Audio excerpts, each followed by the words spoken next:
ସୁନା ପୁଅ ପ୍ରମୋଦ ଭଗତ ଦେଶ ପାଇଁ ନେଇ ଆସିଛନ୍ତି ସ୍ୱର୍ଣ୍ଣ ପଦକ। ସେ ଦେଶ ପାଇଁ ଏପରି ସମ୍ମାନ ଜିତି ଦେଶକୁ କରିଛନ୍ତି ଗୌରବାନ୍ୱିତ।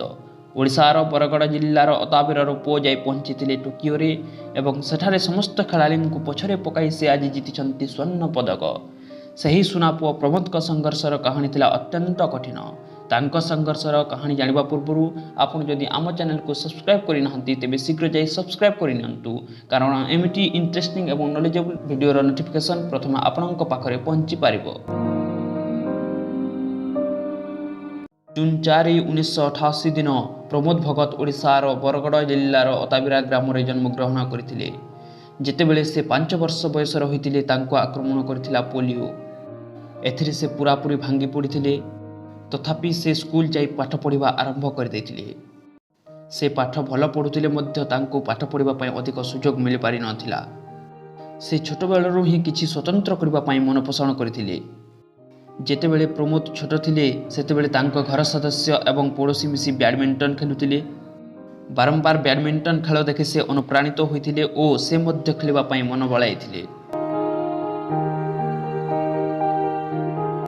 ଦିନେ ଯେଉଁଠି ବ୍ୟାଡମିଣ୍ଟନ ଖେଳା ହୁଏ ସେଠାକୁ ପ୍ରତିଦିନ ରାତିରେ ଯାଇ ସେ ଖେଳ ଦେଖନ୍ତି।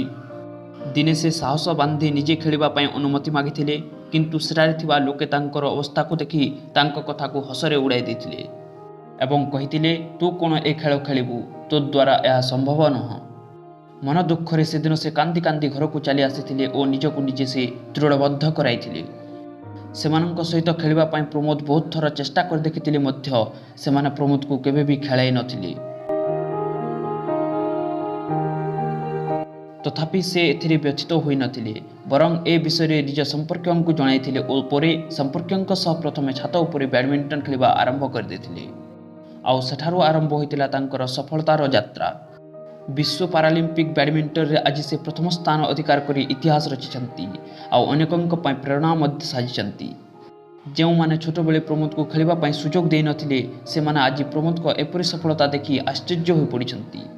ପ୍ରମୋଦ 2019ରେ ଗୋଟିଏ ଦିନରେ ଜାତୀୟ ସ୍ତରରୁ ଅର୍ଜୁନ ପୁରସ୍କାର ଓ ରାଜ୍ୟ ତରଫରୁ ବିଜୁ ପଟ୍ଟନାୟକ ଖେଳ ପୁରସ୍କାରରେ ସମ୍ମାନିତ ହୋଇଥିଲେ।